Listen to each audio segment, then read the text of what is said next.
खबरें जो सवाल बनाती हैं।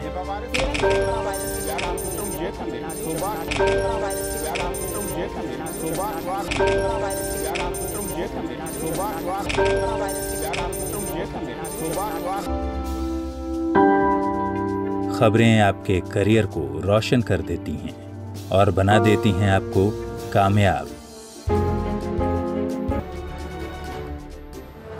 खबरों की वही तस्वीर, बिना बदले बिना डरे, जज्बा सच का लिए, सच दिखाते हैं आपके जरूरत की खबर। बार्शी टाकली तालुका के चिंचोली रुद्रयणी गांव से गुजरने वाली मुख्य सड़क गांव के सरपंच और ग्राम सेवक की नजर नहीं। आखिरकार कब बनेगी सड़क? इस गांव में रहने वाले लोग बहुत ही परेशान हो गए हैं। ऐसे में गांव वालों का कहना है कि आखिरकार कब सड़क का निर्माण किया जाएगा। जब जब बारिश होती है तब तक सड़क का बुरा हाल हो जाता है।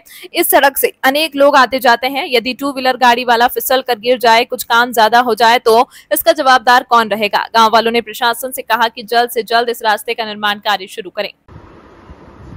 मागील अनेक वर्षापासून कमीत कमी 2 वर्षापासून आपण या रस्त्यासाठी चिखलगाव ते राजनखेड धाबा या रस्त्यासाठी आपण आपला संघर्ष करत आहे आणि प्रशासनाला या रस्त्याविषयी वेळोवेळी आंदोलनामार्फत आपण जाग दिलेली आहे।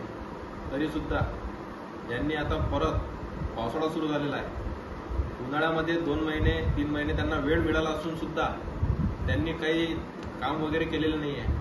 पण आता पावसाळा सुरू झाला त्यामुळे नागरिकांना या समस्येला आणखी तोंड द्यावं लागत आहे आणि या रस्त्याचे सर्वात महत्त्वाचे म्हणजे शालेय विद्यार्थी या रस्त्यावरून जास्तीत जास्त प्रमाणात प्रवास करतात आणि तालुक्याला जोडलेला हा रस्ता असल्यामुळे अनेक भाविक भक्त सुद्धा या चिंचोली रुद्रायणी माता मंदिर येथे दर्शनासाठी येतात आणि अनेक वेळा आंदोलन करून सुद्धा या प्रशासनाला जाग येत नाही आहे आणि मुख्य रस्ता जो चिंचोली रुद्रायणी गाव या रस्त्याला लागलेला असून या गावातील मुख्य रस्त्यातील सर्व परिसरात चिखल व पाण्याचे साम्राज्य या रस्त्यामध्ये पसरलेले आहे।